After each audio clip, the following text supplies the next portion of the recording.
अस्सलाम वालेकुम बच्चों। आज टर्म सेकेंडुक लास्ट लेसन पारुन यथ नाव अख म्यूठ तो मधुर जहर। यह ताज किताब हुंद 18 लेसन तो यह पेज नंबर 50 यानी पेज नंबर 50 पे। सिगरेट या तमोक चनुक आदत सरसी कशीर मज वारिया फहलियामुत। यानी यथ मज सिगरेट सिगरेट से मुजिर असरात वातान तथ बारस मज वन आमुत चन वलिस यह म्यूठ बासान मगर यह इत पे जहर इथे पे यह इंसानस जहर पे मारित सान यानी कि यह इंसानस अंदर कनत ख़त्म करान पत् अके साथ मारान यानी कि इंसानस बेमार वारिया नवरावान। सिगरेट या तमोक चनुक आदत सरसी कशीर मज वारिया फैलियोमुत। अमि नश सस हट्टिस म्यादस बकवचन शीशस पेशाब नाल तो पहिस कैंसर गसान। वंजि वारिया दद नवान। सिगरेटस तो तमाकिस मज मौजूद निकोटीन अख जहरील माद। शीशस मज सठा ज़ाविल तो आविल जद आसान। यमो ज़ाविल जदों मज हवा बड़ सहल पट पकान। अख सिगरेट या तमोक चन वोल यमनी ज़ाविल जदन मज जहरील निकोटीन कार्बन मोनोऑक्साइड बे कार्सिनोजिन दुह वातनावान। यह दुह शीशस मज अचित खूनस सत रलान तो जिस्मस मज प्रथ तानस ताम वातान।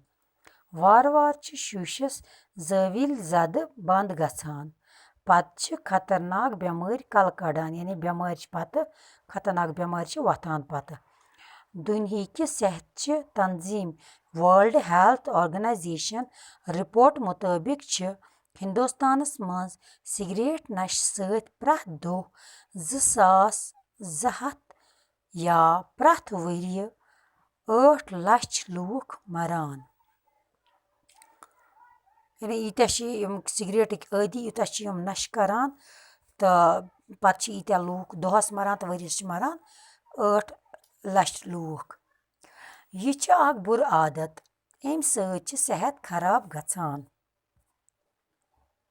यह अख बुर आदत अमि सत सेहत खराब गछान बे पोंस टोंक जाय गछान। यानी पोंस युस ते इंसानस आसि सह अगर बे कुन जायन इंसान इस्तेमाल करे मगर यस यह बुर आदत चामुत सिगरेटुक सह पत् अत अथी पे जाय करान।